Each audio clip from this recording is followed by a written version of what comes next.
ሰላም ጤና ይስጥልን ተመልካቾቻችን ሰሞኑን በደጋዳሞት አካባቢ አብይ አህመድ ከፍተኛ ሜካናይዝድ ኃይል ጥቃት መክፈቱን ተከትሎ የተለያዩ መረጃዎች እየወጡ ነው። ወደ ስፍራው ስልክ በመደወል የአማራ ፋኖ ብሔራዊ ንቅናቄ የቴዎድሮስ እዝ ምክትል የህዝብ ግንኙነት ክፍል ኃላፊ አርበኛ እስቲበል አለሙን መስመር ላይ አግኝቼዋለሁ። እንግዲህ አርበኛ እስቲበል ያው ያገዛዙ የተለያዩ ሚዲያዎች ድል አግኝተናል የሚል ነው አንጸባራቂው የዋሸራና የደጋዳሞት ፈረስ ቤት ድል በሚል ሌተናል ጀነራል ማመር ተሰማ ራሱ በአካል ተገኝቶ የውጊያውን የመራበት እንደሆነ የተገለጸበትን ዜናዎች በተከታታይ እያየን ነው። እስቲ አገኘን የሚሉትን ድል በተመለከተ በበርካታ አቅጣጫዎች በጽንፈኛው ላይ ነው የሚለው ያው እናንተ ነው ጽንፈኛ በማለት የሚጠሩት ባደረግነው ማጥቃት ከፍተኛ ድል አግኝተናል ነው የሚሉት። ብዙ ቦታዎችን ተቆጣጥረናል፣ ይሄ ስምሪት ዳግም በሌሎች አካባቢዎችም እናደርጋለን የሚልም ወደ ሌሎች አካባቢዎች ሰራዊቱን እንደሚያሰልፉም ነው እየገለጹ ያሉት። እንደው አገኘን የሚሉትን ድል በተመለከተ በእናንተ በኩል መረጃው ምንድነው?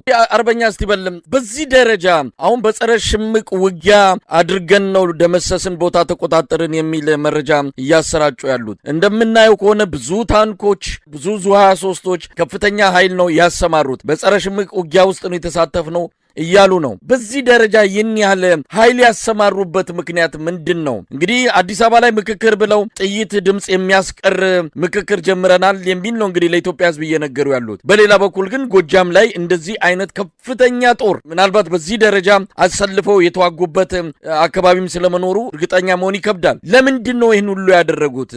በዚህ ጉዳይ ላይ ያገኛችሁት መረጃ አለ? ምናልባት ፈረስ ቤትን ለመቆጣጠር እንደሆነ በተደጋጋሚ ይገልጻሉ። ያ ቦታ ሙት መሬት ነው፣ በተደጋጋሚ ሞክረው በተደጋጋሚ ከሽፎባቸዋል። ያንን አካባቢ ለመቆጣጠር ወይስ የተለየ ተልዕኮ አላቸው? እንግዲህ አሁን ያለው ሁኔታ ምን ይመስላል? አምስተኛ ቀን ምናልባት ይሄ በደጋዳሞት ላይ ልዩ ኦፕሬሽን በጀነራል ማመር ተሰማ በሌሎች 3 ጀነራሎች ሊታገዘ በርካታ መስመራዊ መኮንኖች የሚመሩት ውጊያ ነው እየተካሄደ ያለው። ምናልባት ጀነራል ማመር ተሰማ እያቀረበ ያለው ፎቶ በትክክል እዛ ቦታ ነው ወይስ በዘመናዊ ቴክኖሎጂ በፎቶሾፕ አማካኝነት ጮቄ ተራራ ላይ ይገኛሉ የሚል ምናልባት የፎቶሾፕ የእጅ ስራ ውጤት እንደሆነ እያየን ነው። በዚህ ደረጃ ሐሰተኛ በሆነ መልኩ ፎቶ እያቀናበሩ ቪዲዮ እያቀናበሩ የድል ዜና እያቀረቡም ከሆነ ይህንን ማጋለጥ የሚገባ ጉዳይ ነው። ግን አሁን አምስተኛ ቀን ላይ ነው። እስቲ አሁን ያለውን ወቅታዊ ሁኔታ እንዴት ትገልጻላችሁ? አሰላለፋቸው በየት በኩል ነው? ምን አይነት ከባድ መሳሪያ እየተኮሱ እንዳለም በአጠቃላይ ወቅታዊ ሁኔታ ምን ይመስላል? አርበኛ እስቲበል አሁንም ውጊያ ውስጥ እንዳላችሁ ነው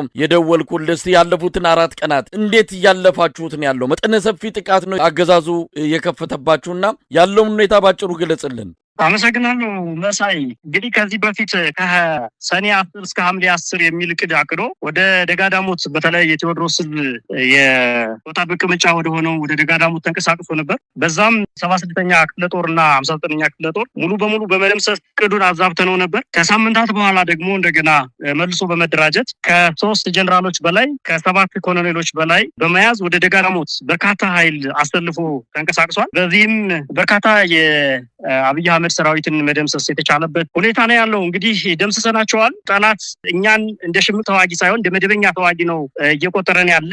ሜካናይዝድ ጦሩን ሙሉ በሙሉ 6ኛ እዝን፣ ምስራቅ እዝን እና ሌሎችን ተጎራባች ቀጠና ያሉ እዞችን በመያዝ ኮሎኔሎችን በመሰብሰብ ወደ ጎጃም ምድር እየተንቀሳቀሰ ነው ያለው ጠላት። በተለይ ከቋሪት ደጋዳሞት አካባቢ ከአዴት፣ ከደንበጫ፣ ከፍኖተ ሰላም ኃይሉን በመሰባሰብ ወደ ደጋዳሞት እየዘመተ ያለበት ሁኔታ ነው ያለው። ይሄንን ኃይል ግን በዚህ ልክ እየመከትነው ነው ያለ ነው። እንግዲህ በዚህ የገጠመው ምንድነው? እኛ እንደምታውቀው መሳይ የሽምቅ ተዋጊዎች ነን፣ ጉሬላ ፋይተሮች ነን። ቦታዎችን አስፈላጊ ሲሆን እንይዛቸዋለን፣ አስፈላጊ ሲሆን ደግሞ ልንለቃቸው እንችላለን። ምክንያቱም እኛ የመንግስትን አከርካሪ ኃይል መስበር ማዛባት ነው አላማችን። መደበኛ ውጊያ ገና አልጀመርንም። እስከዚያ ድረስ ደግሞ ጠላትን ስቦ ማስገባት ወደምንፈልገው ቦታ ስበን አስገብተን ምንፈልገውን ሎጂስቲክ ምንፈልገውን መሳሪያ መያዝ ነው ታርጌታችን። በዚህ መሰረት እንግዲህ ሻለቃ ዝናቡ ጭምር የመራው ደጋዳሞት ላይ በነጋቴው ደጋዳሞትን እንደያዘ በአግስቱ ታላቅ የሆነ ውጊያ አድርገን ብሬንና ስናይፐሮችን የቡድን መሳሪያዎችን መደምሰስ የተቻለበት ሁኔታ አለ። ጠላት ግን በዚያ አላቆምም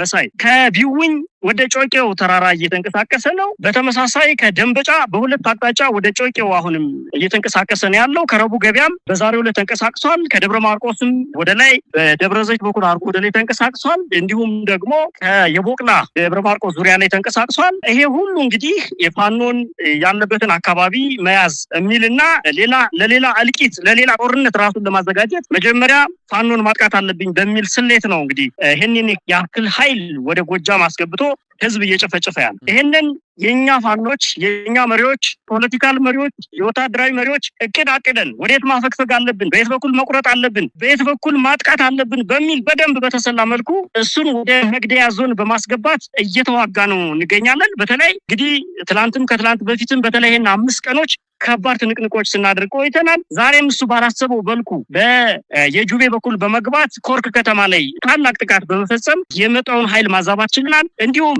በቆረጣ ውስጥ በመግባት ከዚህ በፊት ይዟቸው የነበሩ ቀጠናዎችን ሙሉ በሙሉ በመያዝ ለምሳሌ ደብረ ዘይትን ደብረ ማርቆስ ዙሪያ አካባቢ ማቻከል አካባቢ ደግሞ ደጋሰኝንን ተቆጣጥሮ ነበረ። ከዚህ በፊት በቆረጣ በመግባት ጠላትን ከበባ ውስጥ እያስገባንበት ያለበት ሁኔታ ነው ያለው። መሳይ በጣም ጥሩ ጥያቄ ነው መሳይ ያነሳው። ህዝብ እያወናበዱ ያለውም በተለይ ከሀገር ቤት ውጭ ያለውን ህዝብ እያወናበዱት ያለ በዚህ መልኩ ነው። እንግዲህ ቅድም እንዳልኩህ እኛ የሽምቅ ተዋጊዎች ነን። ቦታዎችን አስፈላጊ በሆነ ጊዜ እንቆጣጠራለን፣ አስፈላጊ በሆነ ጊዜ ደግሞ እንለቃቸዋለን። ይሄንን ታክቲካል የሆነውን ስልታችንን እንደመቆጣጠር ነው እየቆጠሩት ያሉ። በዚህ ውስጥ ደምስሰናል ካሉ ማን እንደመሰሱ የትኛውን የክፍለ አመራር፣ የትኛውን የኮር አመራር፣ የትኛውን የእዝ አመራር፣ የትኛውን ሻለቃ ደመሰሱ? አንድም ሻለቃ አልደመሰሱ። የትኛው መሳሪያ እንግዲህ ፋኖ ታጠቃቸው መሳሪያዎች በአደባባይ ሲያሳይ የከረመው ቪዲዮዎችን፣ ሻዎችን፣ ስናይፐሮችን፣ ሞርተሮችን ያልታዩም ጭምር ዘሪሁን 13 ሌሎችንም ጭምር ፋኖ ታጥቋል። የትኛውን እስኪ ተቀብለው አሳዩን። ተጨባጭ መሳሪያ ስንት ነው ያዙ? 9 መሳሪያ፣ 5 መሳሪያ የገበሬውን ቤት ለቤት